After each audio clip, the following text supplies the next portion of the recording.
Hello, this is a video to show how can we use generative fill in Photoshop beta version.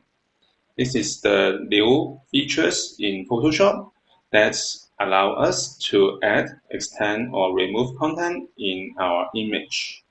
Firstly, we can download the Photoshop beta version. We can go to Creative Cloud Desktop directly. Make sure that we have installed the latest version of Photoshop, version 24.5, and then we can download the Photoshop beta here. And then we can install the Photoshop beta version. After installing Photoshop beta, we can close the Photoshop first, and then click here to open Photoshop beta. Now we can drag and drop an image into Photoshop beta.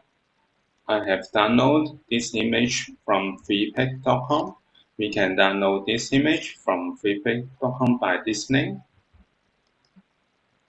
And then I drag into Photoshop beta. Now we can start to try generative fill. I created the cross to close this window. And then we can make a selection to select an area that we add the content. Click generative fill to type the prompts here to describe what we want. I tried night sky galaxy to generate. There's a three option here, the first option, the second option, and the third option.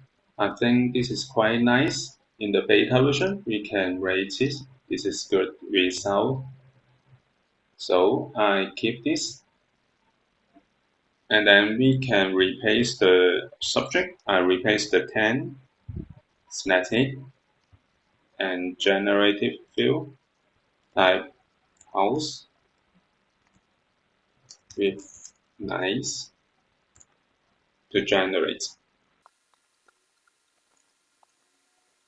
So this is quite interesting to replace the text by house. So we got three options. This is how we can use generative fill in Photoshop beta version to replace or add the content. Thank you for watching this video. Hope this helped. Please subscribe this channel. More video will be shared with you. I'm Artist V. See you in the next video. Bye bye.